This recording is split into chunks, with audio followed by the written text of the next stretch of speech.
Good evening, and welcome to the Global Cooperation and Training Framework Seminar held on the margins of the 2026 UN High-Level Political Forum. We are truly honored to have with us today Professor Yanis Ben Amor, Executive Director of the Center for Sustainable Development at Columbia University, who will serve as today's moderator. With our distinguished panel of speakers and Professor Ben Amor guiding today's conversation, I'm confident we are in for an engaging and fruitful discussion today. It's now my great pleasure to invite Professor Ben Amor to the stage.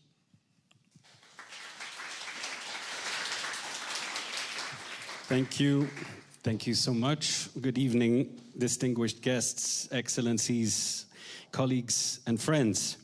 It is my great pleasure to welcome you to this Global Cooperation and Training Framework Seminar, organized, as was just mentioned, on the margins of the 2026 United Nations High-Level Political Forum under the title Leave No One Behind, Strengthening Partnerships for Development. As was just mentioned, my name is Yanis Ben Amor. I'm the Executive Director of the Center for Sustainable Development, and it has been my pleasure to be a moderator for quite a few years now. So I am very honored to serve again as moderator for this important conversation tonight.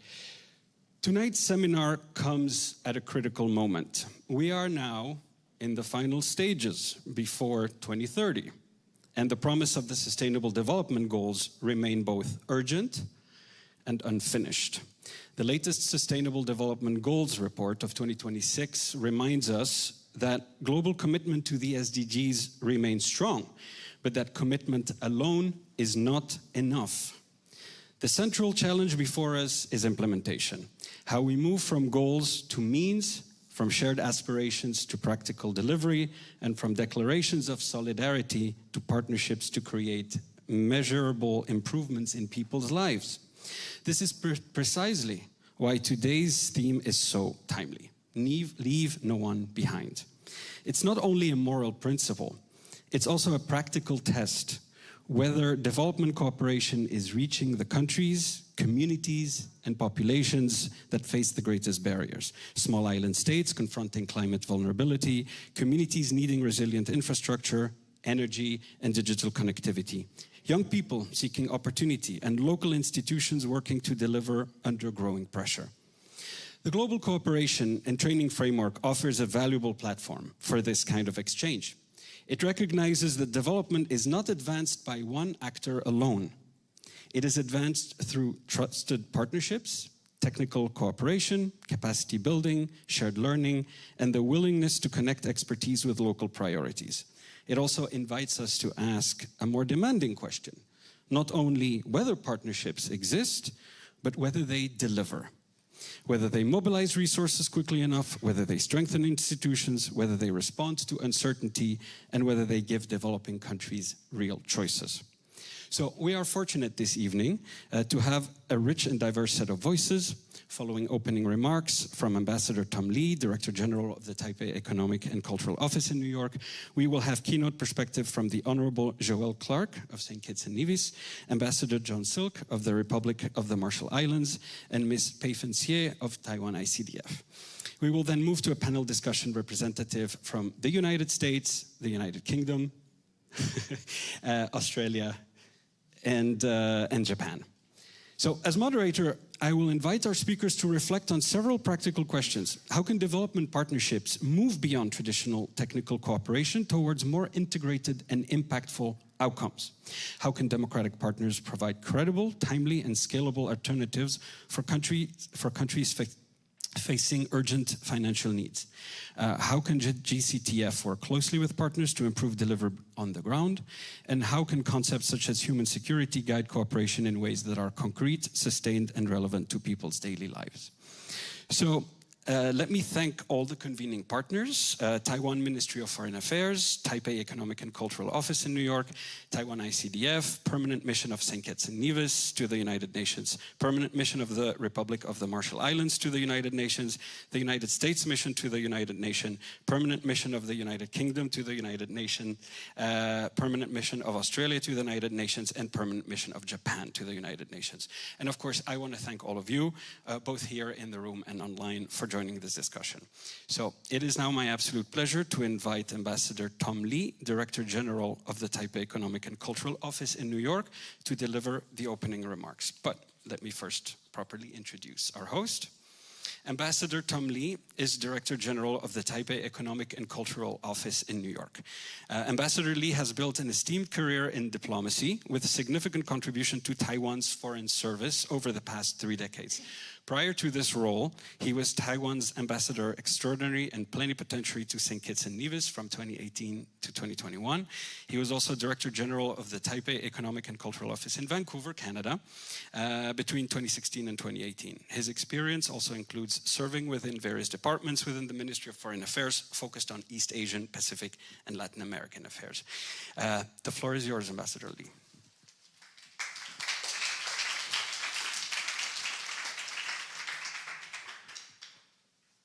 Thank you very much, Yanis. Honorable Minister Dr. Joy L. Clark from St. Kitts and Nevis, Ambassador John Silk from Marshall Islands Mission, Ambassador Tammy Bruce from U.S. Mission, Ambassador Archie Young from the UK,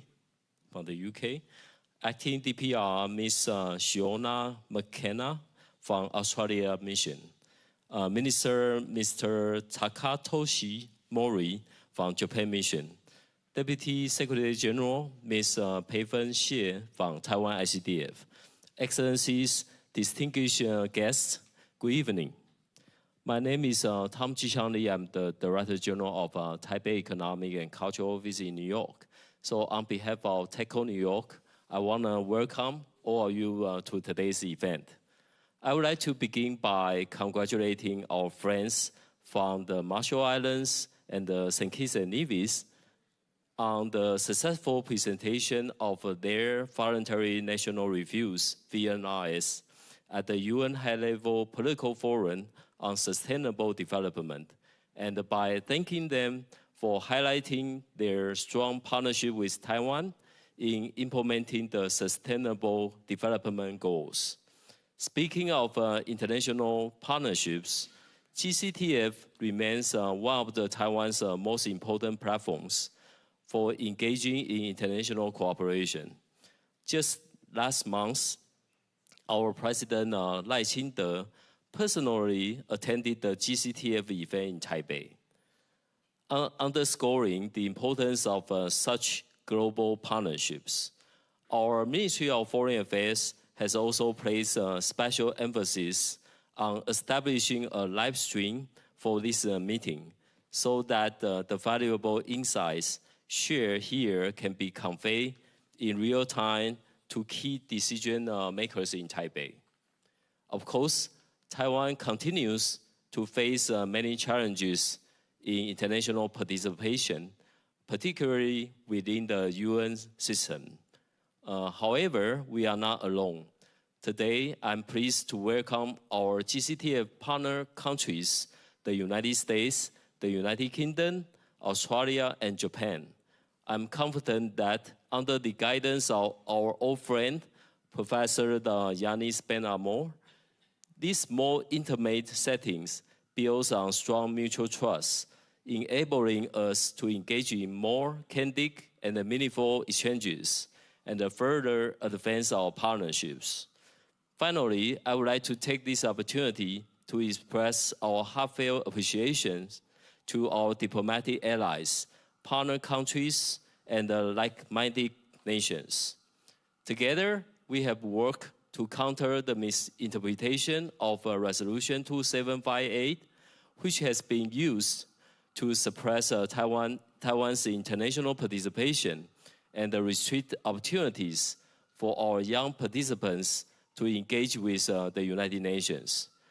Together with you, Taiwan has never ceased to contribute proactively to global democracy, development, and stability. Together, we are a perfect reflection of the theme of this year's forum, the importance of partnership. It means a great deal to have you here with us as true friends.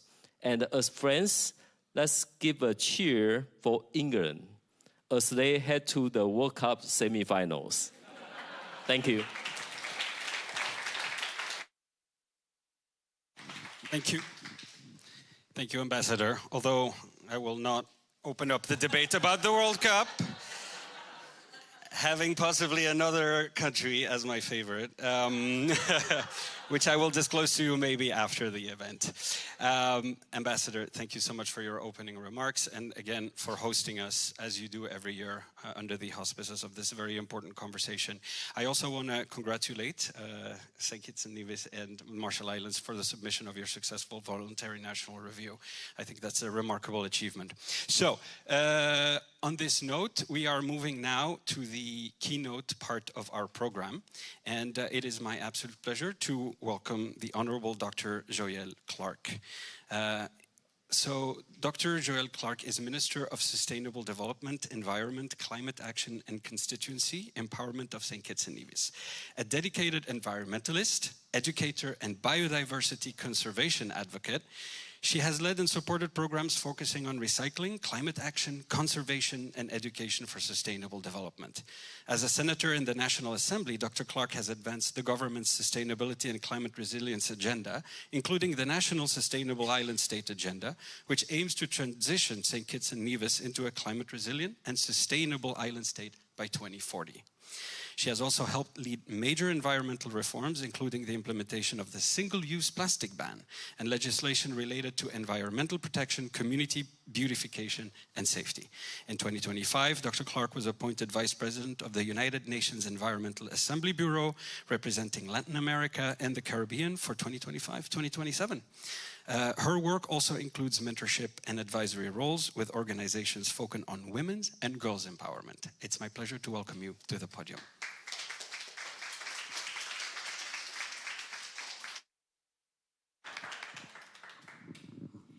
Thank you so much. The bio was half of the time that I have for speaking. But I'm very happy to be here. Excellencies, distinguished ministers, ambassadors, Ambassador Tom Lee, other ambassadors in the room, and permanent representatives, ladies and gentlemen, good evening. First, let me greet you on behalf of Minister Conwys Maynard, who you saw in the video.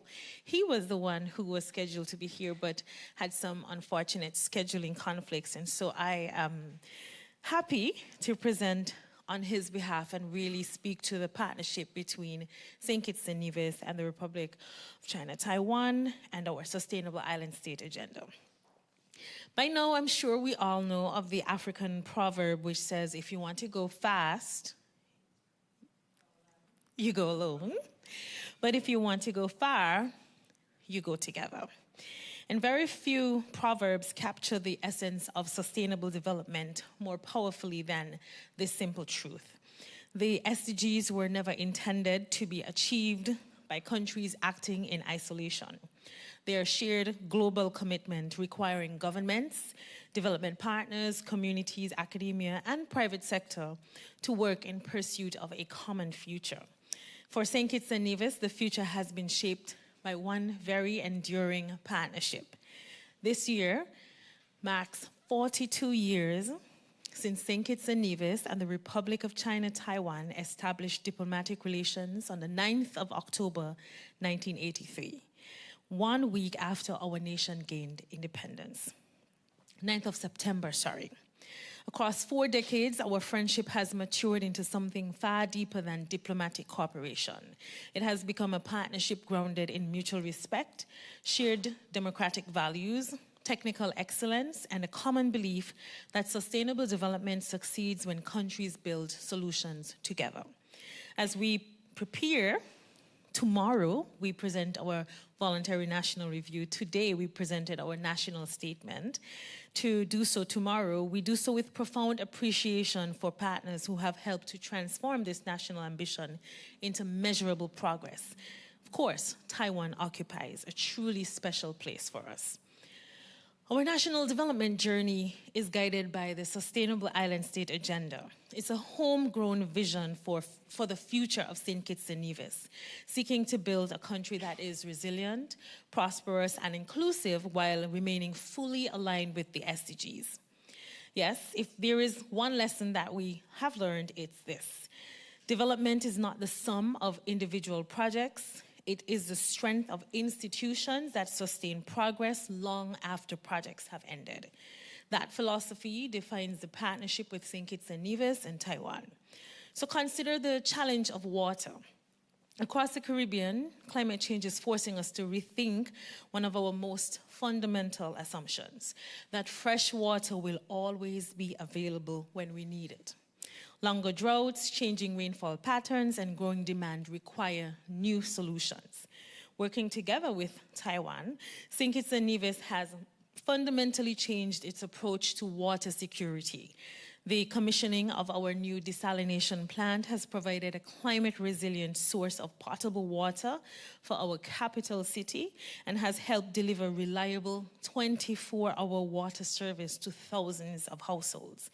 More importantly, it has strengthened public health, supported tourism, enhanced food security, and increased our resilience to climate change. And this is what sustainable development looks like for us in the islands. One investment advancing multiple SDGs simultaneously. The same integrated approach is guiding our energy transition. St. Kitts and Nevis has committed to one of the most ambitious energy transitions anywhere amongst SIDS, and our aspiration is it's not merely to generate cleaner electricity, it is to reshape our economy around energy security, climate resilience, and sustainable growth. This transformation is already underway.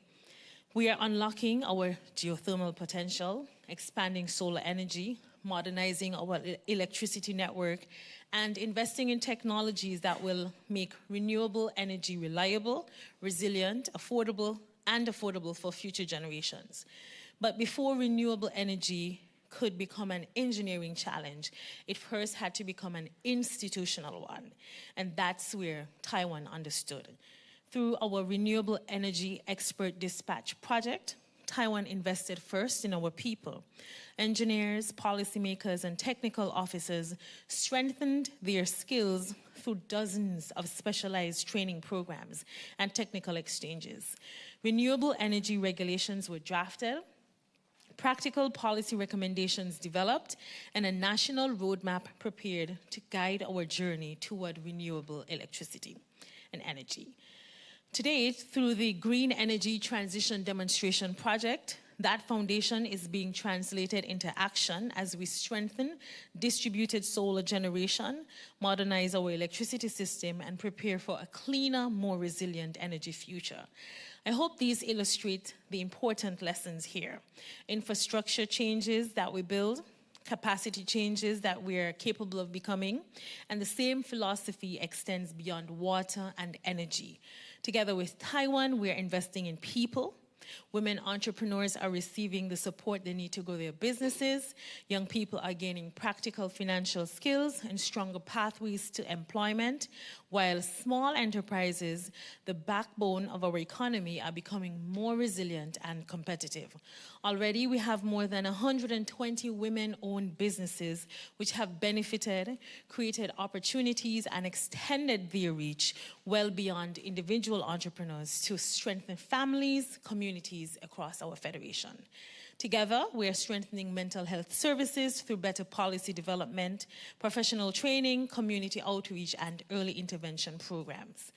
Ladies and gentlemen, perhaps the greatest contribution Taiwan has made to St. Kitts and Nevis cannot be measured solely in dollars invested in projects completed. Its greatest contribution has been confidence. Confidence that a small island state can pursue world-class renewable energy ambitions. Confidence that climate resilience can become a source of economic opportunity. And confidence that innovation belongs to every nation, regardless of its size, and we are very small. And above all, confidence that sustainable development is possible when partnerships are built on trust, mutual respect, and shared purpose. That confidence now shapes how we engage with the wider community. We are very grateful for the support. For 42 years, the friendship between the Republic of China, Taiwan, and St. Kitts and Nevis has demonstrated exactly what confidence looks like. May it continue to inspire all of us to work together, not simply to achieve the Sustainable Development Goals, but to build societies that can and are more resilient, more innovative, and more hopeful than those we inherited. Thank you so much.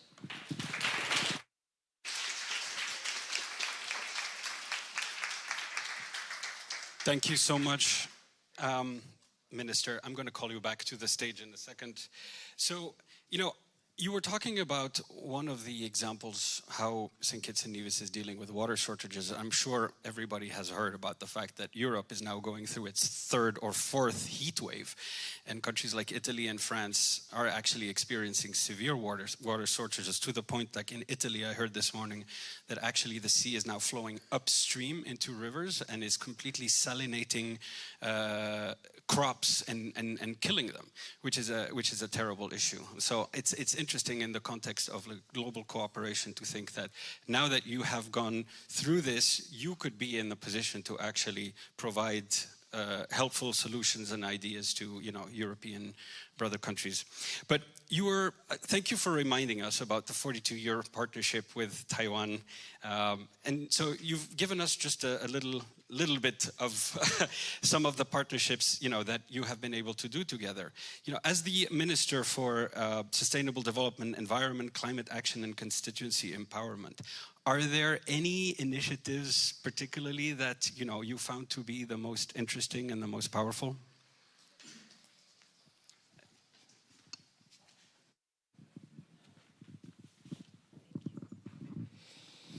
So I'll leave my notes and speak from my heart. And it's a personal bias. As a minister with responsibility for solid waste management cooperation, a responsibility that I demanded of our prime minister, I was like, I'm not doing this job unless I have solid waste management cooperation. And he allowed me, thankfully. I recognized that we couldn't speak about the environment and climate resilience and sustainable development without bringing waste management and circular economy along.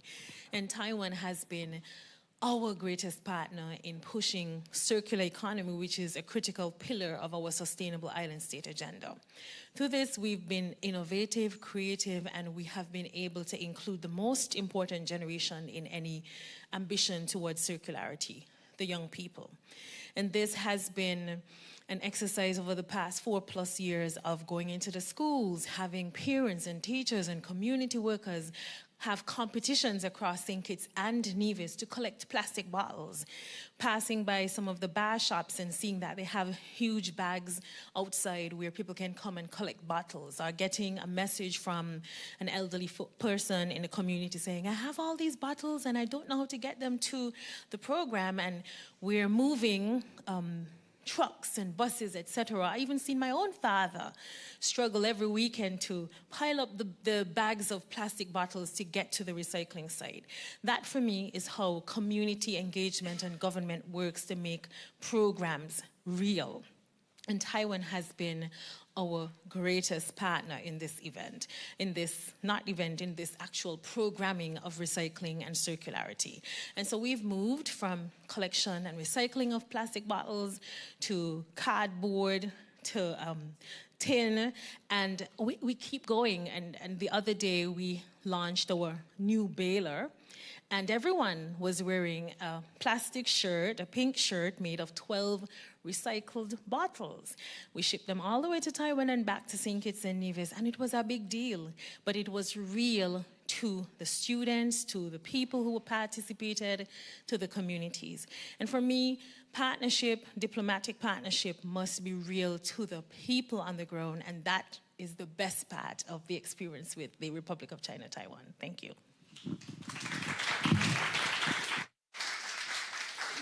Thank you so much, Minister Clark, for these very inspiring words, and I'm wishing the country much success as it's continuing, on this incredible journey and adventure.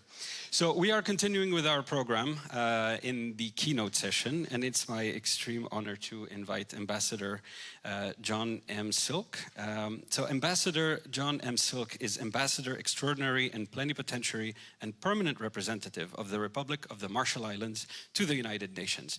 He has held several senior government positions, including Minister of Natural Resources and Commerce, Minister of Foreign Affairs and Trade, and Minister of Resource and Development.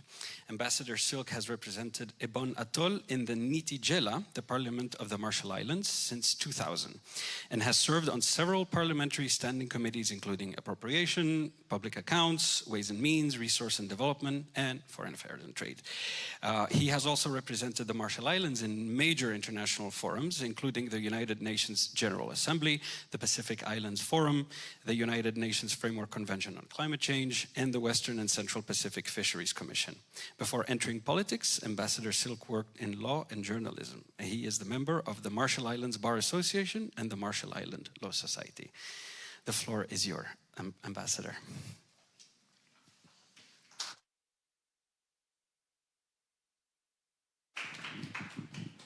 Thank you, and good evening to all of you. Thank you, Professor. Brought some notes with me, so I'm going to start with reading my notes.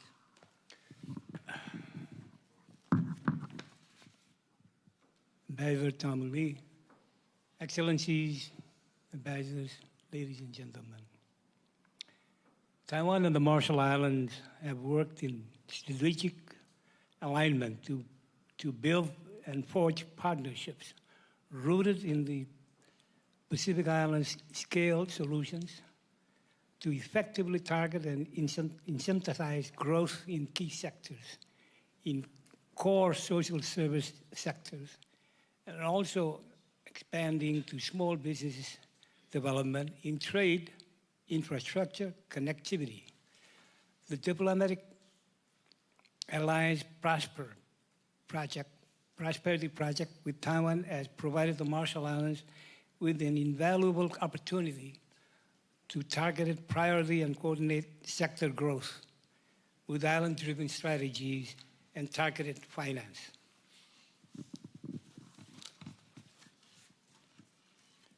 Our own democratic supply chain is the frontline participation of our healthy and resilient people who can take strong advantage of future economic opportunities. But our core democratic supply chain is our own parliamentary building, our Nitijela, which we lost last year due to fire, and which is being rebuilt with assistance from Taiwan and the United States. This commitment is part of a larger frontline community infrastructure partnership with Taiwan, moving directly to results and not stuck in studies. The Republic of China Taiwan is an invaluable development assistance partner with the Marshall Islands, including to help advance key goals in our national strategic plan and also in the interlinked UN Sustainable Development Goals. As a small island developing state, the Marshall Islands faces unique challenges: a small-scale economy, narrow sectors of economic growth, and a vast remote geography. Like many other SIDS and vulnerable countries, we face challenges and the risk of being left behind. Taiwan is helping to change that, and their positive contribution deserves formal recognition. I would like to highlight a few examples of both our core social sector resilience and the use of targeted innovative finance to build stronger economic resilience. Our core assistance from Taiwan includes drought-resistant strategies for rural sustainable agriculture and food security. The Marshall Islands is among the most world's highest diabetic incidence rate, and increased availability of local traditional food security is important. Our people-to-people and technical work with Taiwan has now expanded into domains as health, agriculture, education, sports, clean energy, and sustainable tourism. We are moving beyond just social development to also address investment gaps, which grow our capacity through genuine local partnership across key sectors and to advance foundational commercial partnerships.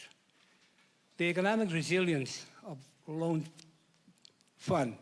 This initiative development with time provides credit guarantees for small businesses seeking to expand and overcome credit hurdles.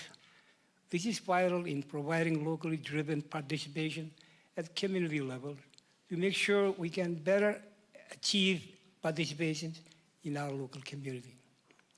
The Taiwan Marshall Islands Women's Business Startup Small Loan Revolving Fund, often called Karain Amkulio, which provides seed funding loans directly accessible to women entrepreneurs. The Pacific Island region has greater challenges across core sectors, and challenging economic opportunities is a core driven to social development. Inter-island domestic air support. Taiwan recently worked with the Marshall Islands to finance dedicated loan for 2 new medium-sized U.S. Cessna aircraft to better address our remote islands communities who remain the vital heart of our traditional culture.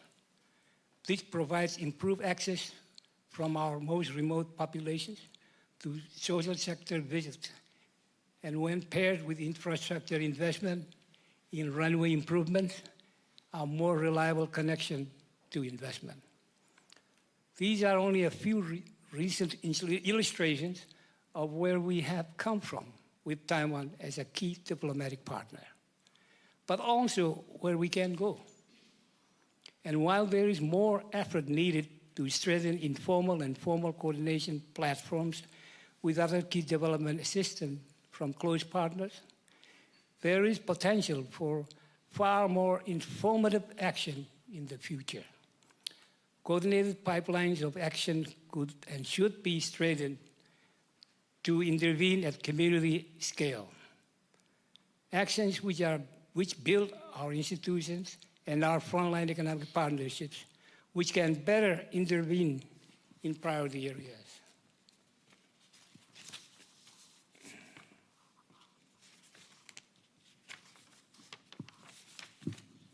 For the Marshall Islands, our low-lying atoll nation and small island region sits within increasing fragile rising sea level seas and intensifying global competition. The consequences of failure to take strategic action will be devastating for our future generations, and our recent evolution and engagement with Taiwan.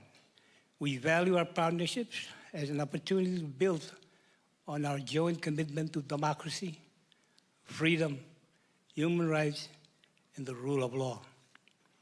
It remains a fervent and standing commitment of the Marshall Islands that Taiwan be better recognized as an invaluable partner in addressing core SDG progress and helping to change indicators at scale through locally driven innovation. As our Foreign Minister Kaneko affirmed last month when he visited with President Lee in Taipei, the Marshall Islands will continue to firmly support Taiwan's meaningful participation in the UN specialized agencies and other regional and international organizations. Thank you very much, and in my own language, Komboltala.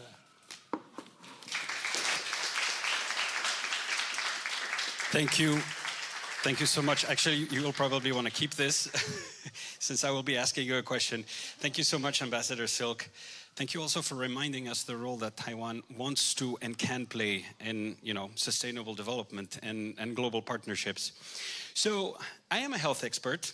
People don't know that, but that's actually my expertise. I'm an infectious disease expert, and I haven't heard you talk a lot about health projects coming out of this partnership. So I'm going to use my power as moderator and try to orient the conversation in that field. Are there any successful health partnerships that are taking place in the Marshall Islands with the partnership with Taiwan?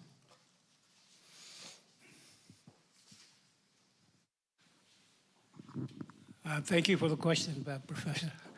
Yes, indeed. 15 years ago, we hardly had any native Marshallese doctors. We were importing doctors from throughout the Pacific, including India, Sri Lanka, and other places. And we decided that we need to really encourage our students to go into the medical field. But we needed help. And so we looked to Taiwan.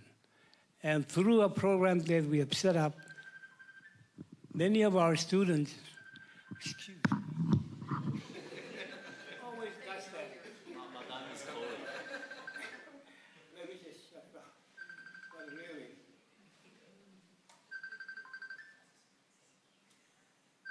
I don't know who's calling, but I'm going to have a word with that person.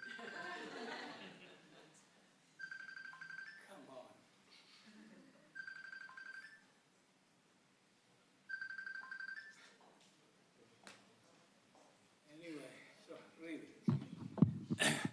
So through that program that we have set up with Taiwan, we have more than 5 of our own kids graduated from medical schools in Taiwan, including nurses. But that's something that we continue to encourage. And, if you look at the number of foreign students in Taiwan today, almost the majority are from the Marshall Islands. And it's not because of anything, but because of the assistance that has been provided through the government of Taiwan. And not only that, but the fact that we have doctors and nurses that have come to the Marshall Islands and bring their expertise to help us in our hospital. We also have a referral program sending our patients to Taiwan medical services for services that we can't provide in the Marshall Islands. There's more that I could say here, but I know time is of the essence, and we're running out of time. But really, let me conclude by saying thank you, Ambassador, on behalf of the Marshall Islands, and through you to the government and people of Taiwan. Thank you for your kind assistance. It's not because of the financial support that you provide, but it's because of the human connection, the connection of people to people, and the importance of recognizing that our two countries have a lot in common. We're a Pacific country, and in fact, we came from a gene way back down in somewhere out there. Well, I got to stop because. But thank you, really. Thank you, Professor. Thank you so much, Ambassador Silk. And yes, somebody is really, really looking for you. Hopefully all is okay. But thank you for these very inspiring words. Obviously, incredible resource to be able to train nurses and doctors in Taiwan with all of the know-how and the expertise, as long as they then return to the Marshall Islands and don't get too accustomed to the beautiful lifestyle in Taipei. So in order to conclude the keynote part, it's my pleasure to now invite Ms. Sorry, I should take my glasses out.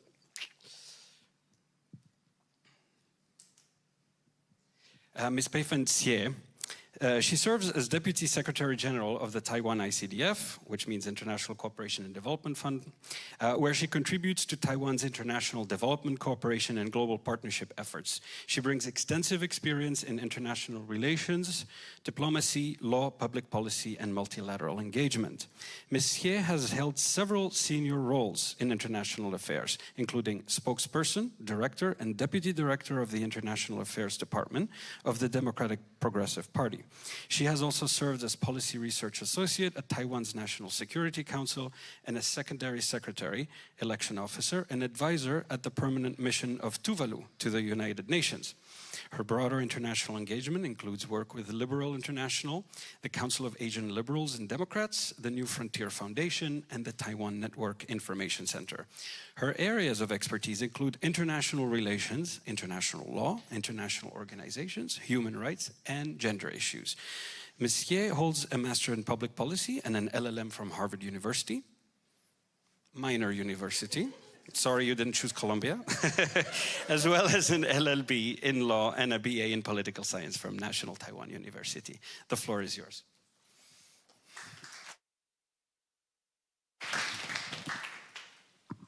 Thank you, Professor Yanis.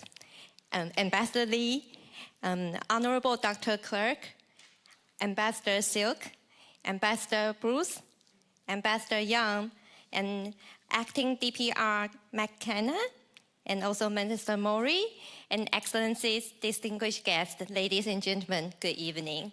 So it's really my pleasure to be here. So I just want to start on a personal note. As Yanis has pointed out, I used to work with the Permanent Mission of Tuvalu to the United Nations from 2012 to 2015. So when I say it's an honor to be here, I really speak from my heart because it's really so many memories came back. But that was a time when the SDGs were being negotiated on. So it's really an honor to be here with a room full of excellencies, distinguished guests, and experts to speak on SDGs and our shared future. So today I want to start with where we stand today and also challenges ahead. Okay, let me show. Yeah. So why does ODA matter? Because I'm working with an ODA agency. And also, what role should the Taiwan ICDF play? And also, how can we empower the youth and our partners to build a better, a more resilient, and more sustainable future? So time flies. It's already 2026. And we only have 4 years left to deliver on the core promises of Agenda 2030. But the reality is we are not yet there. So according to the latest SDGs report 2026, which was released last week, we can see, right now, only 15% of the SDG targets are on track. And about 20% are making progress, but not nearly fast enough. And almost half are either stalled or are moving forward at a very slow pace. And perhaps the most concerning, 15% have actually gone backwards compared with where they were in 2015. And that's only part of the challenge. It's not just the progress is slow, but also the funding is shrinking. According to the latest OECD data, the ODA fell to $174 billion in 2025. That's a 23% drop from the previous year, bringing funding back to almost the same level as when the 2030 agenda was first launched. And this is not just a one-year decline. ODA is expected to fall by another 7% this year. By 2028, it's projected to be 10% lower than it was in 2015. So the question is not how we can provide more aid. The question is, how can we make every dollar count by using ODA in a smarter, more effective, and more strategic way? And that's exactly organizations like the Taiwan ICDF can have a real and important role to play. So at the Taiwan ICDF, we are Taiwan's ODA agency. We work to turn ODA into real impact on the ground. Today, we have about 80 projects around the world. We operate 22 technical missions in 21 countries with about 250 professionals working on the ground directly with our partner countries. And our work covers 6 priority areas: agriculture, public health, environmental protection, ICT, education, and SME development. Across all areas, our work is built around two main ideas. First, we support innovation. So we work with our partner countries to develop local solutions, to respond to emerging challenges, and also to create lasting impact. And second, we invest in people. So our goal is to turn capacity into lasting competence. So let me share a few examples. So I'd like to highlight two of our partner countries who are also here, St. Kitts and Nevis and also the Marshall Islands. I'm very glad that my remarks came after theirs because then that saved me a lot of time. So in St. Kitts and Nevis, as Honorable Minister Clerk just mentioned, we are supporting green energy transition. On hardware, we are developing a solar PV and battery storage microgrid demonstration site. On software, we are also carrying out power system analysis and providing technical training to the locals. And also in the Pacific, we are working with the Marshall Islands, Palau, and Tuvalu to install solar PV and battery storage system. We also train local technicians to operate and maintain them. And in Marshall Islands specifically, our solar PV system at the Laura farm now generates enough electricity to meet the farm's daily energy needs. Well, that's a small step, but a very important step toward a more sustainable and resilient energy future. And our work doesn't stop with the energy transition, green energy. In St. Kitts and Nevis, we are also supporting digital transformation. So our digital identity authentication project is now developing a secure digital identity management system.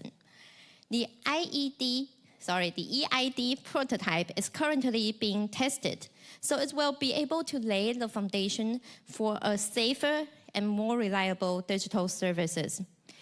And also in St. Kitts and Nevis, we are also supporting a smart water supply project, as Honorable Minister Clerk has just eloquently pointed out.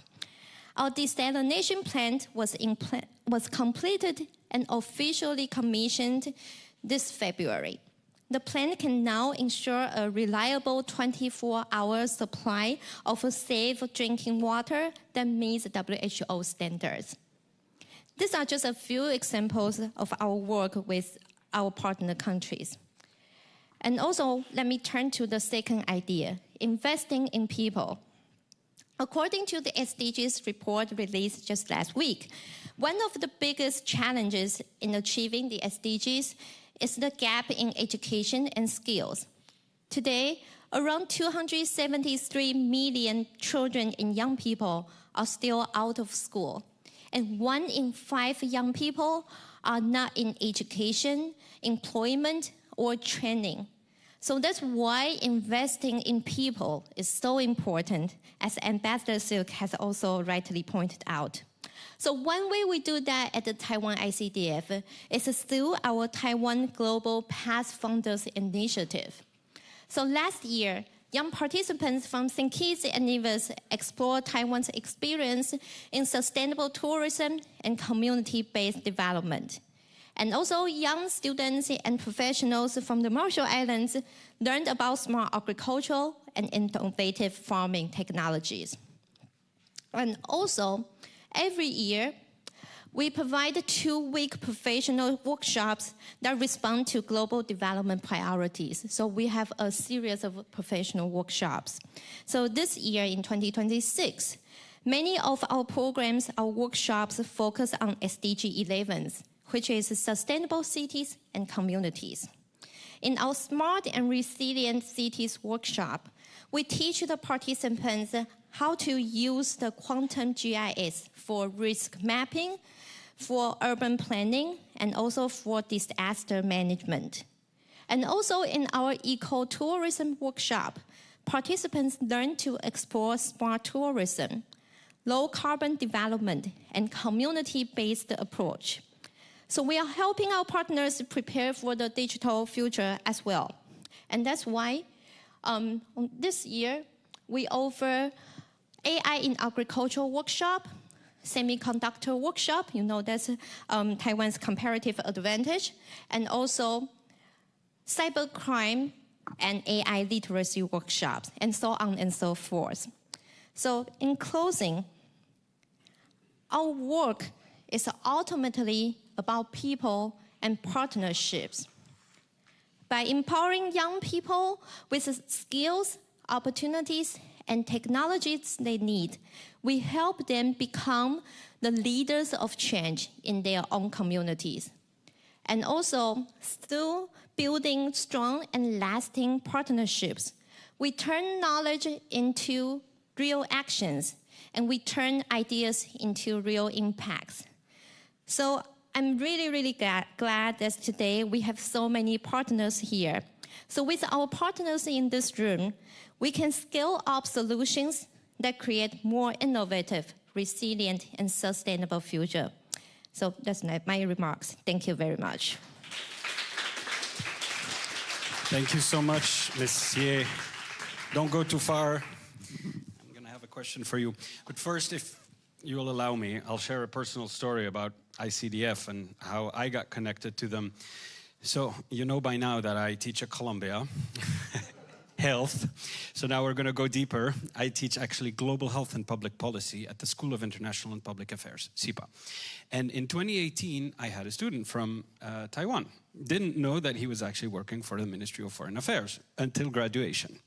And at graduation, the student came to me and said, oh, there is a delegation from ICDF coming to visit New York. They want to meet with you, after what he said to them. And I said, okay, that's interesting. And so the entire center that I work with, Center for Sustainable Development, we actually prepared all of the projects that we had in the pipeline and in the future. And there is one project that they were really interested in funding. It's something that I had thought about and wanted to develop, which is to have a digital tool for Syrian displaced populations in Turkey. So we started the project. I was then able to fundraise also for Lebanon and Jordan. And so the initial investment not only benefited Turkey, because we developed the technology, this digital tool, but it also expanded to 2 neighboring countries. The story doesn't stop there, because in 2024, one of the students who was at the American University of Beirut, part of the Lebanese mission, moved to Cyprus to continue his medical degree, put me in touch with the research team at the University of Cyprus, University of Nicosia, and we have identified a Horizon European grant to take the project further, and we are now actually working not with Syrian displaced population, but we have repurposed the technology developed originally with Taiwan to HIV positive populations in Kazakhstan, Kenya, Malta, and Greece. So just to point out the ripple effect that initial investment in development and cooperation can have, you never know where it can lead you. But Ms. Ye, I have a question. Could you share with us how Taiwan ICDF is leveraging partnerships to move beyond traditional technical cooperation and deliver more integrated and impactful development outcomes, particularly in the context today, as you pointed out, of more limited funding? Thank you. Thank you. That's a very big question and a very tough one. But you correctly pointed out that ODA agencies it's no longer suffice for us to just provide fund or just to provide technical assistance in a one-way manner, or that we promote a fixed model of development. Because in today's world, we face multiple challenges: climate change, supply chain restructuring, and limited fundings, just to name a few. So that's why the Taiwan ICDF is now transforming itself into I would say it's a development collaboration platform where we try to engage with as many partners as possible. So traditionally, we have our partners from the public sector.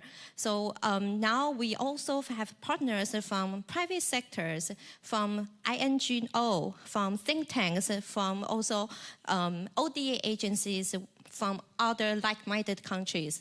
So I just give you a few examples. So now we are in the US, I'll give a few examples in the US. So with United States think tanks, we work with the CSIS in examining our development work in the Latin America and Caribbean region. And also we worked with the Stimson Center in Belize and also in St. Kitts and Nevis. And also, that's just a few examples. And very recently, just last month, 2 months ago, we have already signed an MOU with Estonia's ODA agency. And that's, we will start a project in Ukraine in their, care for their soldiers, wounded soldiers. And also, very recently, we have also started a project with an Israeli NGO called Israel Aid. That's one of the biggest NGO in Israel. So we are now working with them in Uganda for their water sanitation and hygiene project, also for refugees there in Uganda. So that's just a few examples, and I just want to follow up on your example on our previous cooperation in Turkey on the Syrian refugees. So after that, we also expanded the scope of cooperation on our side. So we work with a local Turkish NGO called Assam. So on the water sanitation and hygiene wash part of the Syrian refugees in Turkey. So that's the development on our side. So just to briefly conclude my answer, I would say it's very important now, especially given the very limited resources we have. We cannot work in isolation. We have to work in collaboration. And that's why we are actively seeking out for more and more partners, whether it's ODAs from another country, or whether it's INGO, or whether it's think tanks and other organizations. So I think it's very important, because the ultimate goal is that we want to make real impact. So if we are all working toward that goal, then why don't we work together? So that's our belief. Thank you. Thank you so much, Ms. Xie. And thank you for the follow-up to the story. Nice to know that the ripple effects are even bigger than what I know. So this closes our keynote part of the program. I will now ask the panelists to join me on stage as soon as this table disappears. So if I can please ask representatives from the United States, from the UK, from Australia, and from Japan to join me.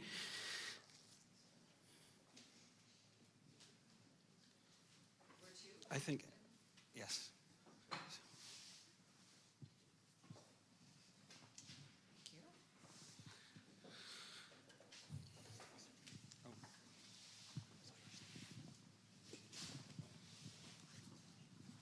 Hello, hello. Okay, so we'll be moving to the next part, which is panel discussion.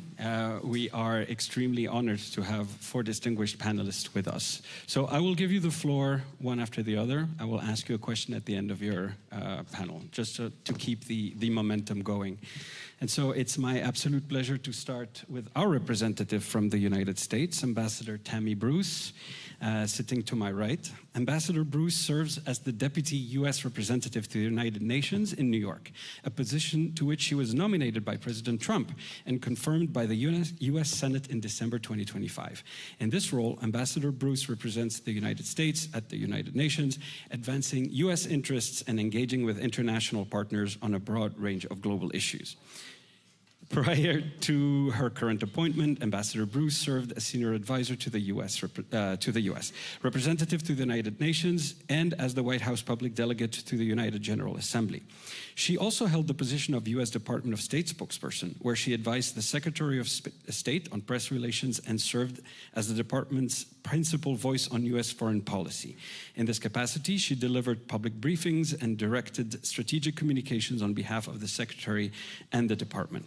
Ambassador Bruce holds a bachelor's degree in political science from the University of Southern California, and she was honored with the Spirit of Lincoln Award from the Log Cabin Republicans in 2022. We are excited about your comments. Thank you. I'm exhausted just listening to that. That's pretty good. So am I done? All right. Your accomplishments. Well, there you go. Yes, I hope so. And it does lead to this. So thank you. I'm honored to be here. And I have a few remarks, as you might imagine.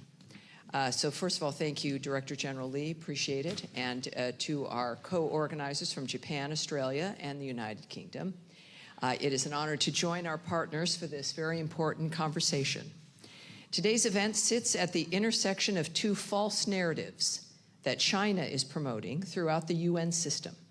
The first is that China's state-led model is the only path to economic success that other countries should replicate. The second is that Taiwan somehow has no meaningful role to play in the international community. Of course, these are not separate arguments. They are part of the same effort to shape how the world thinks about prosperity and international cooperation. The United States rejects both of those arguments. Beijing wants countries to believe that its model is the one to follow, but history tells us a different story. There is no monopoly on economic success. Across every region of the world, partners have built prosperity through free markets, entrepreneurship, innovation, and openness. Taiwan is one of the clearest examples. In just a few decades, Taiwan became a global technology leader, built one of the world's most dynamic economies, and did so while becoming a thriving democracy, grounded in the rule of law and respect for human dignity.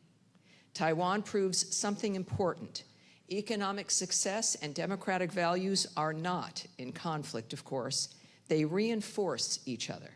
Prosperity does not require centralized control. It flourishes where people are free to innovate, compete, and build. That is the vision the United States believes in. We believe lasting prosperity is created by entrepreneurs, workers, researchers, and businesses, not by bureaucracy. It comes from open markets, secure property rights, transparent rules, and governments that create the conditions, oops, and there goes a phone, or maybe your phones won't slip. Modern technology, they ring or they try to run away. We believe lasting prosperity is created by entrepreneurs, workers, researchers, and businesses, not by bureaucracy. It comes from open markets, secure property rights, transparent rules, and governments that create the conditions for opportunity instead of controlling outcomes. That is why President Trump is redefining development through our Trade Over Aid initiative. We are not walking away from development. We are forging a new path to prosperity. We are connecting governments with private sector partners who can catalyze real and sustaining growth. So let me give you an example of what this looks like.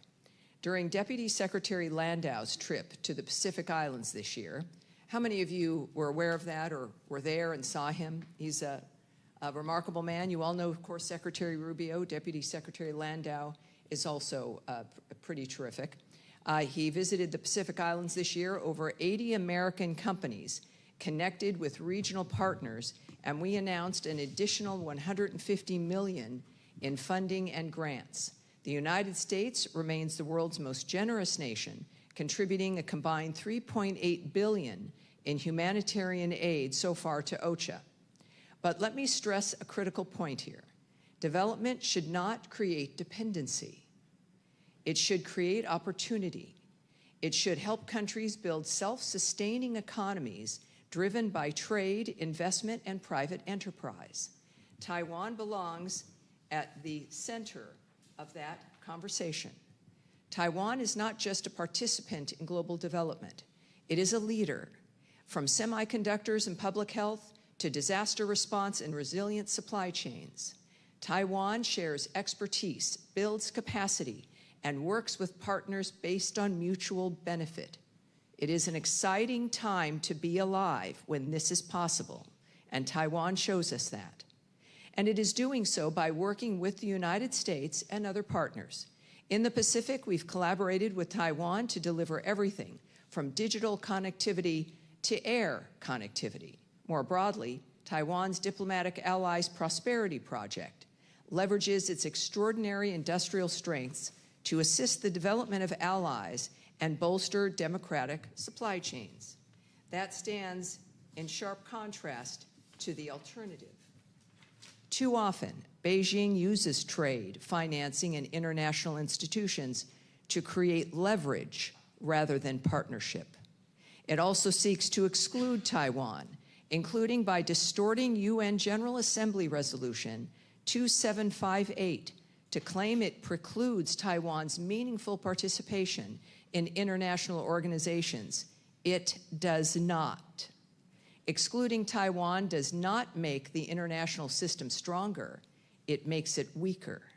Taiwan's exclusion from the international community proved costly during the pandemic, as an example, especially as their disease surveillance was the first to detect COVID as it originated from Wuhan, China. Its continued exclusion in organizations also leaves critical gaps in multiple sectors. For instance, at ICAO or Interpol, Taiwan is excluded from global civil aviation or law enforcement forums. Their exclusion deprives the world of remarkable expertise, innovation, and resources from a proven partner that has repeatedly demonstrated its ability to contribute to global challenges. So this is about much more than Taiwan's participation. It is about the kind of international system that we all want to build. Do we choose openness or exclusion? Partnership or coercion? Innovation or control? Those are the choices. The United States believes the answer is clear.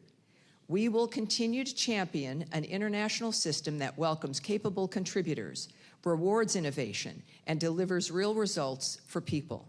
And we will continue to stand with partners like Taiwan, whose success demonstrates that freedom, opportunity, and democracy remain the strongest foundation for lasting prosperity.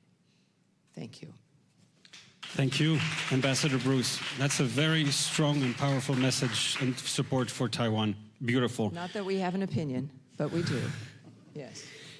If I may, Ambassador Bruce, so you just drew a very sharp contrast between Taiwan's model of partnership and China's approach to development engagement. Some developing nations are still arguing that they need the capital now, and China is often the only partner that is willing to move quickly and at scale.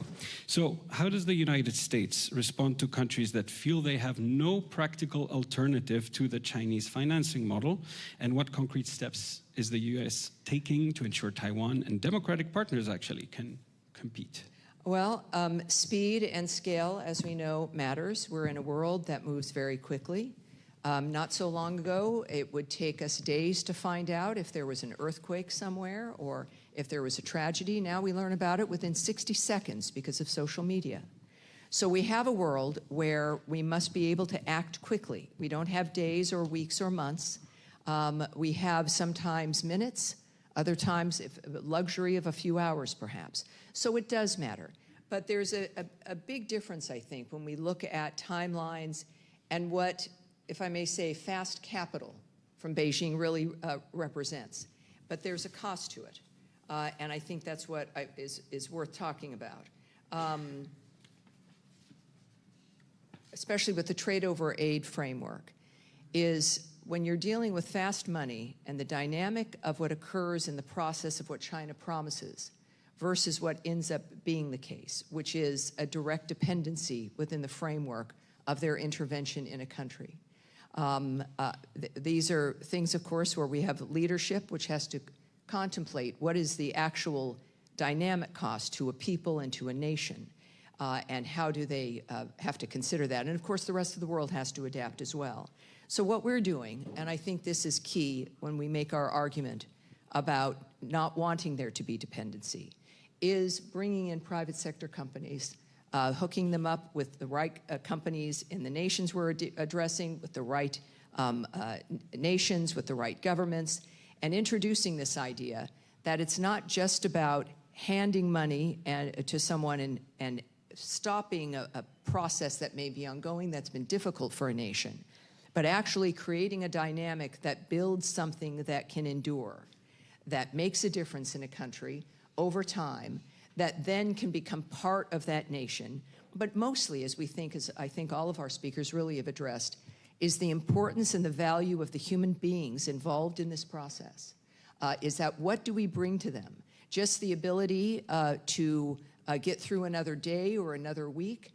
Or is it something that they can look to regarding education, whether it's also a medical education or the starting of a business for women, the nature of what can be built and then handed to the next generation? I think that that's a genuine kind of aid, a genuine kind of aid that comes through trade, that then takes on a life of its own and continues to help the nation that it's in. China's approach is quite different, making promises, perhaps about infrastructure, does not utilize the local population, does not create something that invigorates or emboldens the country it's involved in, but creates then a dependency in the aftermath of needing to rely on China to continue something, or even within a debt framework, which of course, as we as individuals know, can also take its toll on what the future looks like. So our commitment as the United States, and I think most democratic countries, and certainly Taiwan, is the nature of how do we lift people up in the process of governing? How do we make people free in the process, yes, of needing to manage bureaucracies and big systems, but not letting those take over? That's what we do. We clearly see Taiwan understands that, and that's why it's a pleasure and an honor to be a partner with you.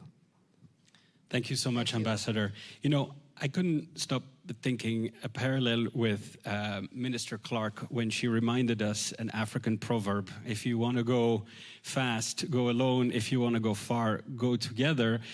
And you made me think about, obviously, another famous idiom, which is do not teach people, or do not give people the fish, but teach them how to fish, right? And so I think maybe your strong message here is that Taiwan's model of cooperation is actually to teach their partners how to fish rather than providing the fish. Thank you so much for that. Ambassador Young, if I may turn to you now. So our next panelist, Ambassador Archie Young, was appointed the United Kingdom's ambassador to the UN General Assembly in January 2024. He previously served as interim deputy permanent representative to the United Nations in New York and has held several senior civil services roles across the UK government. From 2016 to 2022, Ambassador Young served as the UK's lead climate negotiator, including leading negotiations for the UK presidency of COP26, which resulted in the Glasgow Climate Pact and the finalization of the Paris Rulebook. He also served as Director for International Climate and Energy and Director for Negotiations and Ambition. Earlier in his career, Ambassador Young held senior roles in the Foreign, Commonwealth and Development Office, the Department of Energy and Climate Change, and the Prime Minister's Delivery Unit. He was a senior fellow at Harvard, Kennedy School's Mossavar Rahmani Center for Business and Government, there must be a trend, is a fellow of the Royal Society of Arts and was appointed Companion of the Order of St. Michael's and St. George in 2022 for services to tackling global climate change. The floor is yours. Thank you very much. It is rather awkward hearing one's CV being read out, but thank you so much. And it's a real pleasure to be here. Thank you to our hosts, distinguished colleagues, excellencies, all protocol observed. And it's an honor to be on this panel with good friends and colleagues as well. And actually, since you mentioned how much I've worked on climate change through my career, I just wanted to pause and recognize the incredible work from our earlier keynote speakers as well. It is thanks to partnership with people like you and your governments that we're able to make real progress. So thank you for that. The United Kingdom was very pleased back in November 2025 to become a full partner of the GCTF after years of championing the GCTF's work from the sidelines. We see the platform as fulfilling really quite a unique role. It has grown into an influential multilateral platform it is able to use its networks to really build resilience, to build knowledge, and to build capacity. And we look forward to using our recent status as a partner to continue that collaboration and to strengthen it further. As we've heard today, so many development challenges all require that collaborative, collective response. And at the heart of the United Kingdom's new approach and modern approach to development is exactly the mixture of strategic partnerships and multilateral cooperation that we see in the GCTF. That involves genuine partnerships, responding to priorities, locally led solutions, and really focusing on the communities and the countries where the solutions can be found best. An example of that was really made clear in May this year. We held a global partnerships conference. We brought together over 800 representatives of governments, civil society, businesses, academia from across the globe, and real focus on financing for sustainable development, access to knowledge and skills, and building those centers of solutions. And together, they co-created some shared principles for modern development partnerships. And like I say, those are very aligned with the focus of the GCTF. We see the GCTF as illustrating the real-world benefits of partnership, with that focus on partnerships at the center of development cooperation. Whether that is complementing traditional development for resilience, capability, capacity, sustainable growth.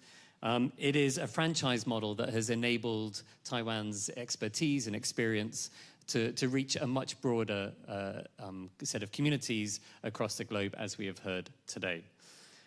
If I can, I'd like to highlight a couple of examples on which the UK has been particularly focused.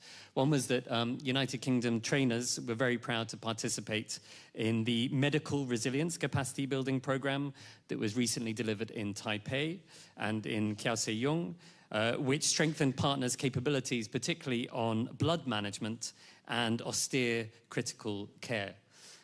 We were also very pleased to see the pioneering work on resilience in cybersecurity as well. I happened to, just last week, I was in Geneva for the triple conference of the new first ever UN AI governance dialogue, as well as the World Summit on the Information Society and AI for Good.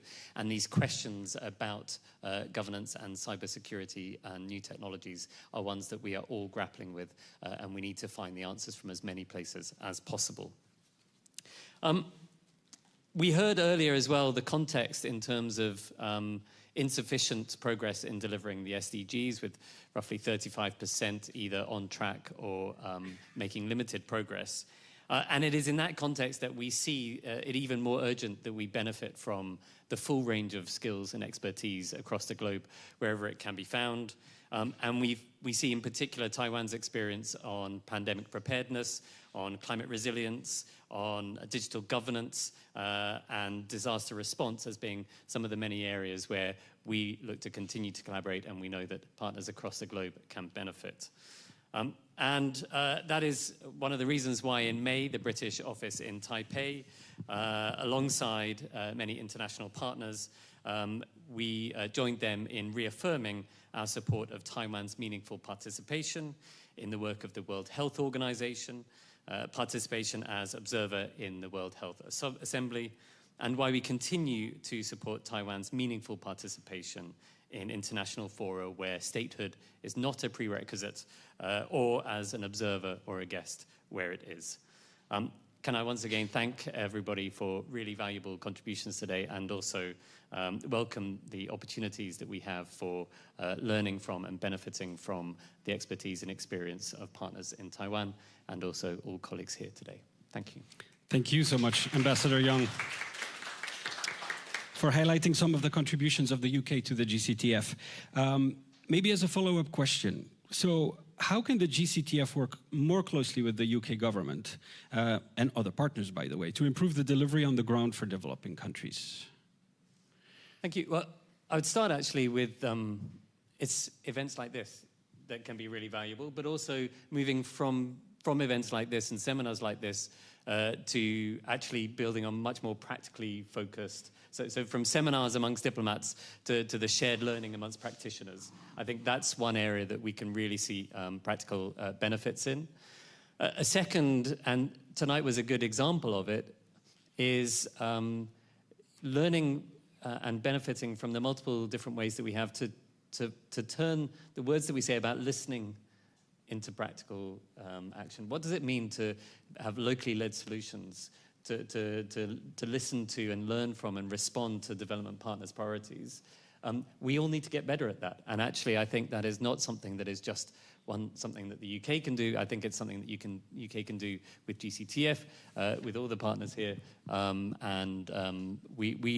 We're all grappling with how we can really turn the genuine intention to listen and respond into proper channels of feedback and communication that work and that feel like they work as well. And then the third is, I think, as an impact multiplier. We all have our own networks, we all have our own systems, we all have different collaborations and partnerships. And like I said earlier, tackling the challenges that we see in front of us is not the monopoly of any single country or any single set of networks. It requires all of us to benefit from and leverage our diverse networks and multiply them insofar as possible. Thank you, Ambassador Young. So what I'm hearing is you're saying you don't want this to just be a 1.5-hour meeting where at the end people are going their separate ways and will probably meet in the hallways of the United Nations. Can we count on the United Kingdom to have a follow-up meeting with some of the partners here to discuss what could be the next steps in terms of, where to take some of the lessons learned? We are always open to further conversations, and if any of these issues could be solved by a 1.5-hour meeting, then frankly, we've been doing something wrong for many, many years. So we all know that this needs as many conversations with as many different partners as possible, like I said, benefiting from the most diverse and broadest set of expertise that we can leverage. Thank you. Thank you so much, Ambassador Young.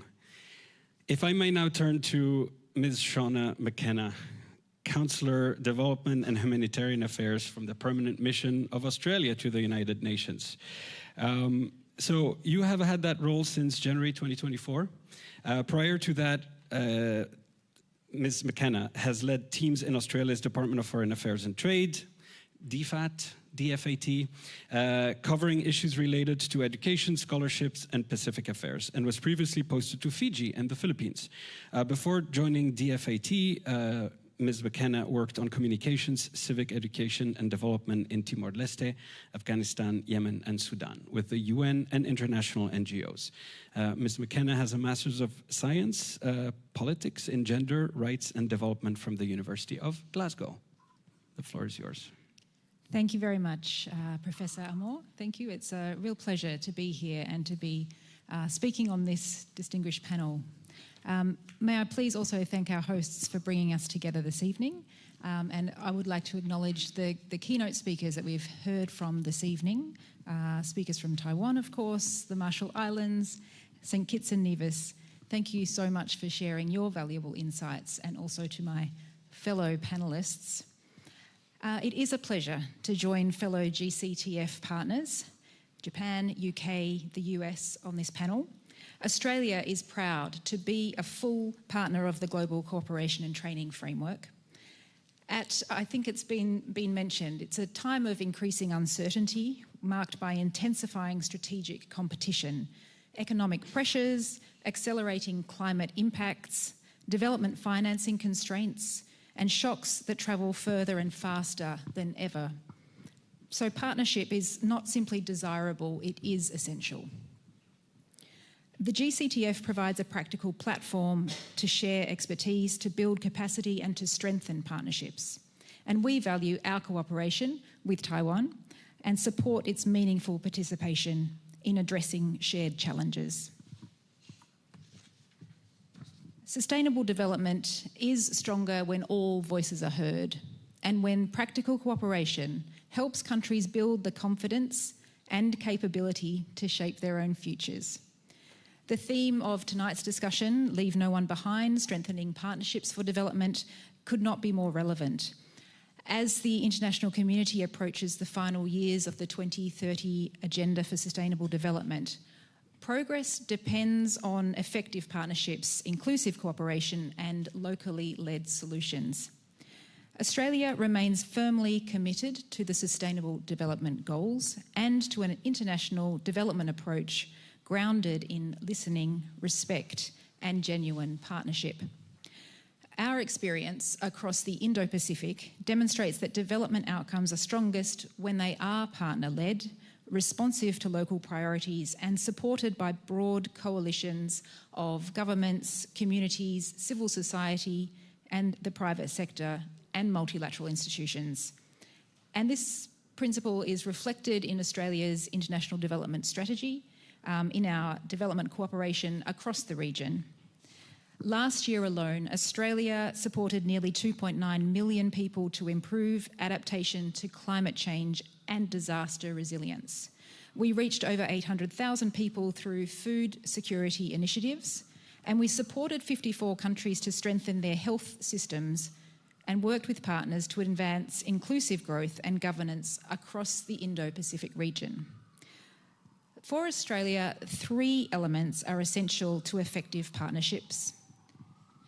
First, partnerships must be locally led. We know that development works best when communities shape their own priorities and solutions. Particularly across the Pacific, Australia is supporting Pacific regional organisations and governments and local institutions to drive their own development agendas. Whether that's supporting very important issues such as climate resilience or education systems or social protection programs, our objective is to strengthen local capability and leadership rather than to prescribe solutions from the outside. Second, partnerships must recognise vulnerabilities and build resilience. And this is particularly important for small island developing states.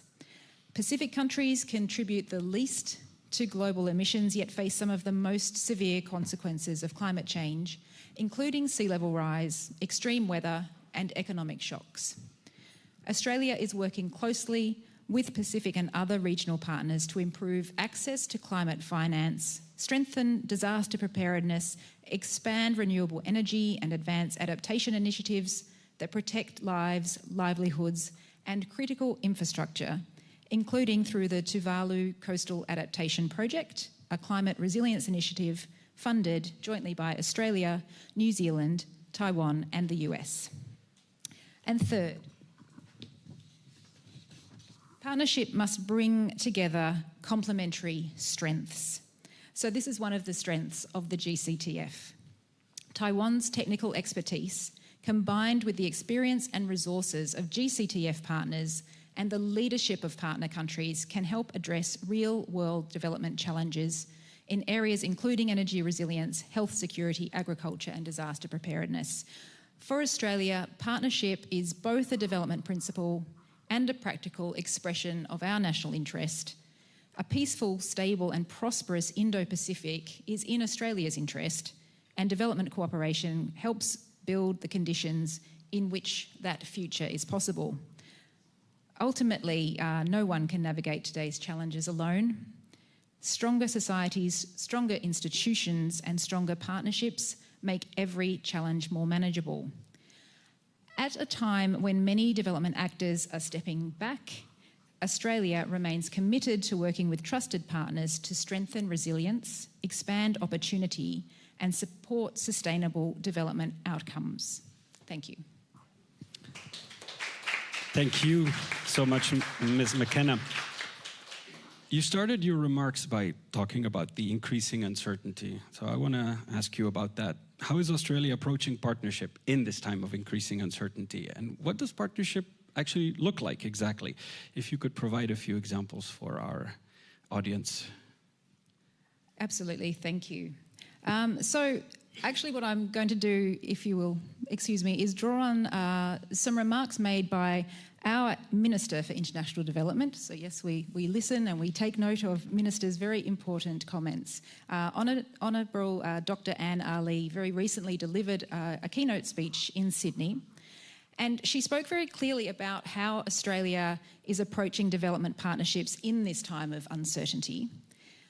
She mentioned that with mounting global challenges, development gains which really have taken decades to achieve, they can be placed at risk in a matter of days or even overnight in the case of emergencies or disasters. And this doesn't mean that international cooperation has failed or that we should retreat from it. It means really that cooperation matters more than ever. So I think I mentioned that we strongly believe in partnership, a partnership approach, which means listening before acting. It means making sure that our partnerships are locally led. So in Australia, we have our international development policy, as I mentioned, and within that, we are working with our partners to develop these development partnership plans. We so far have developed 20 of these plans across every major country and region where we deliver development assistance. These development partnership plans are prepared with partner governments, with local organisations and communities themselves, and they reflect our partners' priorities, not ones that we have imposed upon our partners. Timor-Leste is an example, and Timor-Leste holds a very special place in my heart. It was actually the first place that I worked outside of Australia, and I had the opportunity to work there with the United Nations in the lead up to Timor's independence. So that's quite a long time ago for those of you that remember. But I'm very pleased that it remains one of Australia's strong partners in the region, and they have identified climate adaptation as a key priority in their development partnership plan. We are now integrating climate considerations across the entirety of our development program in Timor-Leste, whilst also supporting targeted climate adaptation initiatives.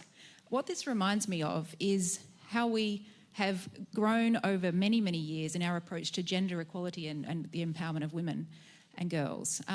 We need to have a twin-track approach, and that's exactly how we need to approach so many of the intractable challenges that we have in the sustainable development arena. Through Australia's Disaster Ready program in Timor-Leste, we're backing Australian NGOs to partner with local organisations to capture rainfall, and then we are feeding that back into the irrigation systems in Timor-Leste. This is protecting natural springs and preventing erosion, and communities are strengthening their resilience to a changing climate. So I guess that's just one example of a community-led solution that's being shaped by community knowledge and community priorities. So just to answer the second bit of your question, I think partnerships matter, but how we partner really matters, because development is strongest when it is owned by the countries and the communities that it's intended to serve. But it's absolutely at its weakest when it substitutes external judgment for local leadership. Our partners understand their own countries and communities better than we ever could. So in times of uncertainty, partnerships are more valuable than ever before. Thanks. Thank you so much, Ms. McKenna. Finally, if I can bring you, Mr. Takatoshi Mori, to the conversation. Mr. Takatoshi Mori is currently the Minister in charge of Economic Affairs at the Permanent Mission of Japan to the United Nations in New York since August 2024. Mr. Mori entered the Japanese Foreign Service in 1997. His recent positions at the Ministry of Foreign Affairs of Japan include Director of the 2nd North America Division, where he was responsible for Japan's economic relations with the United States and Canada, Director of the Consular Policy Division during the period of the COVID-19 pandemic, 2020-2022, and Director of the Multilateral Cultural Cooperation Division in charge of UNESCO and the United Nations University. Mr. Mori received a BA in Economics from the University of Tokyo and an MA in International Studies from the University of Washington. The floor is yours. Thank you very much for that kind introduction, Professor Amo. And I would like to express my gratitude to the host tonight for bringing us together. I'm so glad to be here with other distinguished guests and also fellow panelists tonight. As for SDGs, many other participants already pointed out, time is running out before 2030, and progress toward development goals remains only partly achieved. And compounding challenges such as conflicts, infectious diseases, and climate change also persist. Addressing these humanitarian development challenges is directly linked to ensuring peace and stability within the international community. Meanwhile, ODA is on a declining trend globally. In this context, Japan places priority first and foremost on the mobilization of domestic resources and private finance, as well as public-private partnerships. In addition to development assistance through traditional ODA, economic development driven by trade and investment is growing ever more significant. To take one example, Taiwan's world-renowned semiconductor industry has supply chains that extend across the globe. I understand that Taiwan International Cooperation Development Fund, which is celebrating its 30th anniversary, congratulations, this year, has also been providing support in partnership with the private sector, ranging from human resource development to technical cooperation tailored to the needs on the ground, as was already explained by Ms. Xie. At the same time, it is difficult to promote development through private investment alone. And ODA and United Nations continue to play vital roles in achieving the SDGs across such areas as education, health, and disaster risk reduction. Equally important aspect of ODA is to function as a catalyst by taking on risk in order to attract private sector investment. The UN possesses a strong field presence and high levels of expertise, along with keen receptiveness to the needs of on the ground. Just to give you one example, Japan has partnered with UNDP to implement the Timbuktu initiative in Africa. In that initiative, public funding takes on risks, thereby attracting private investment. And in 2025 alone, the initiative supported approximately 480 new startups. In this way, when public assistance functions as catalysts, it becomes possible for aid from both the public and private sectors and trade and investment to generate synergistic effects. Second, Japan also places importance on human security in pursuit of development goals.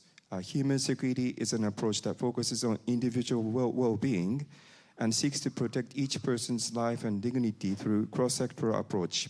In the current context of UN80, it can be said that concept of human security is becoming increasingly relevant and useful due to its next approach.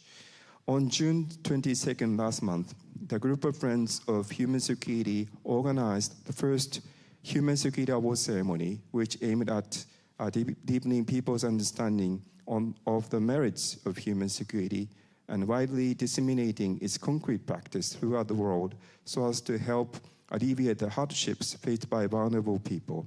Grounded in the principles of human security and the foundational philosophy of leave no one behind, Japan is committed to promoting investment in people.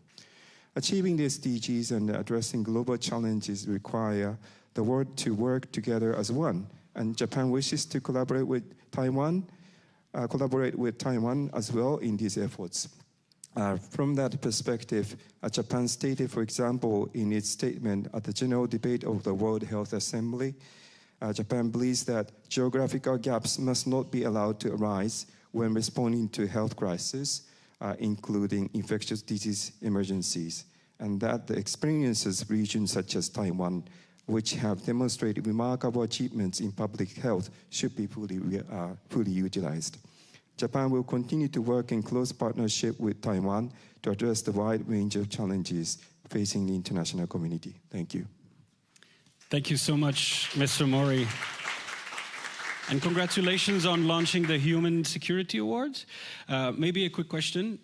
Are you still planning on having other ones of these events in the future, or was that a one-off?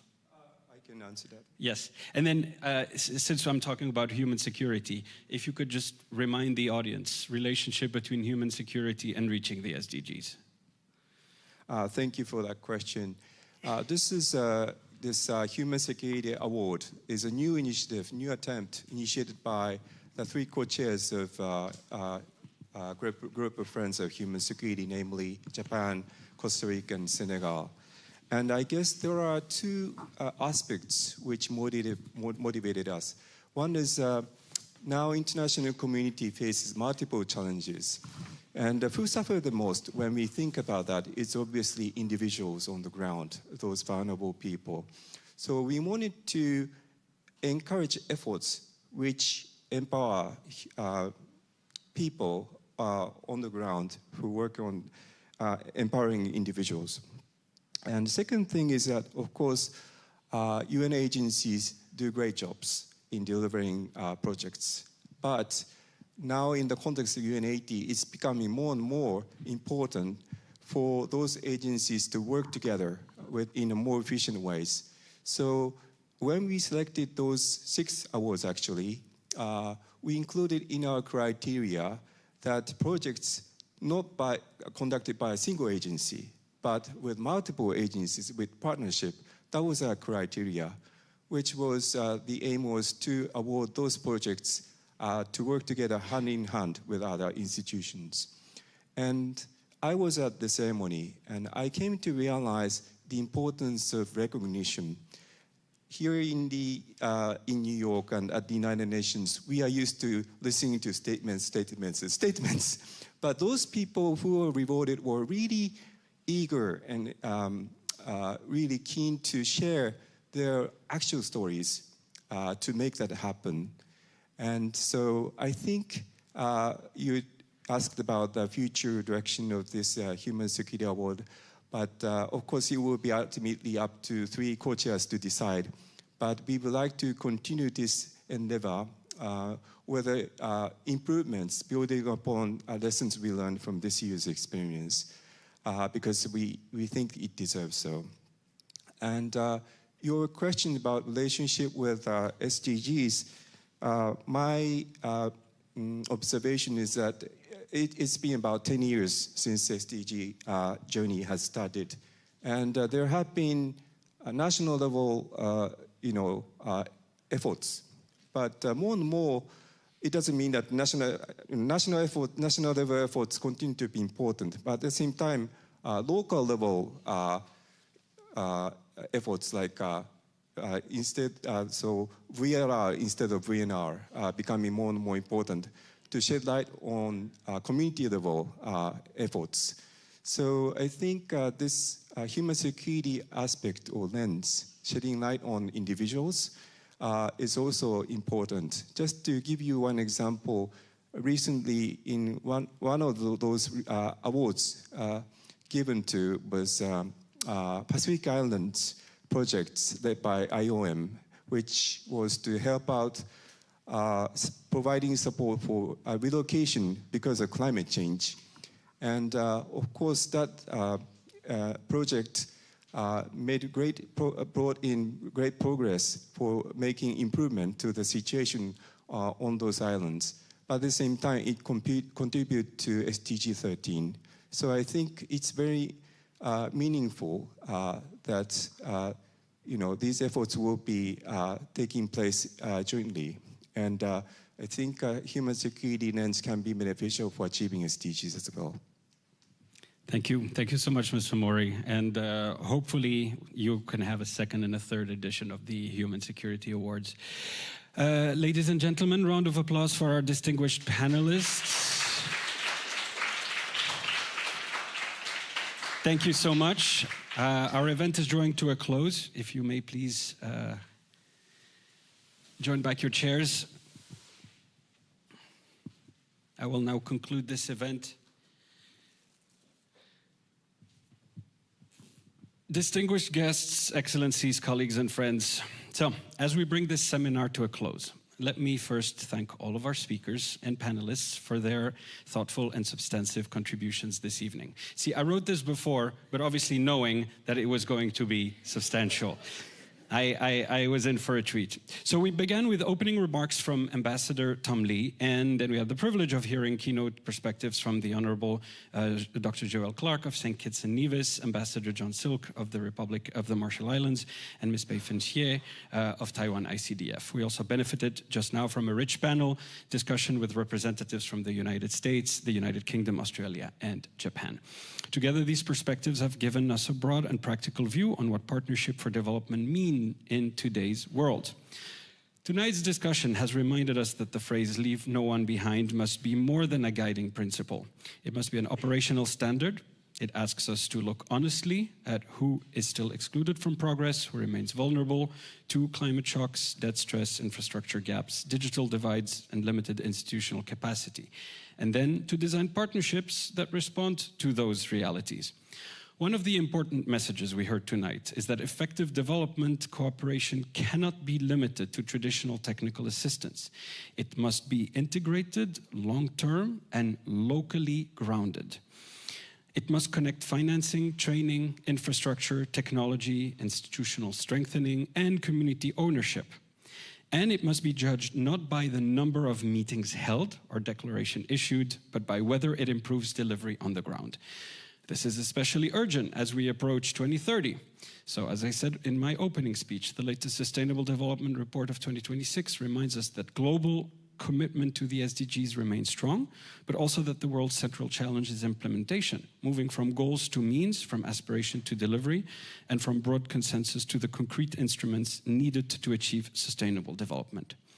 The GCTF is valuable precisely because it creates a space for this kind of practical cooperation. It brings together partners who may have different roles, geographies, and institutional mandates, but who share a common interest in building capacity, strengthening resilience, and expanding opportunity. In a period of geopolitical uncertainty, that kind of trusted problem-solving partnership is not simply useful, it is essential. So, several themes stood out this evening. Four of them to be precise. Partnerships must create real choices for developing countries. Countries facing urgent development needs require timely, credible, and scalable support. They need partners who listen, who respect local priorities, and who can help translate shared values into practical solutions. Second, the delivery matters. Whether we are speaking about climate resilience, energy, infrastructure, digital connectivity, human security, or institutional capacity, the measure of success is whether cooperation reaches the people and the communities in tangible ways. Third, small island developing states and climate vulnerable countries must remain at the center of global development cooperation. Their experiences are not marginal to the SDG agenda. They are among the clearest tests of whether the international community is prepared to act with urgency, fairness, and foresight. And finally, human security offers an important lens for future of development partnership. It reminds us that sustainable development is ultimately about people, their safety, their dignity, their resilience, and the rights to their livelihood and ability to shape their own future. So, as a moderator, I am deeply grateful, not only for the expertise that was shared tonight, but also for the spirit in which it was shared. The conversations we had this evening reinforced that partnerships are strongest when they are honest about constraints, ambitious about solutions, and focused on implementation. So let me close by thanking Taiwan Ministry of Foreign Affairs, the Taiwan Economic and Cultural Office in New York, Taiwan ICDF, and all participating governments and partners, and everyone who joined us here in New York and, of course, online as well. Thank you to our speakers, panelists, and organizers for making this timely discussion possible. So the work of leaving no one behind will not be completed in one seminar, but conversations like this help clarify the partnerships, tools, and commitments needed to move forward. Thank you so much, and I wish you all a very good rest of your evening.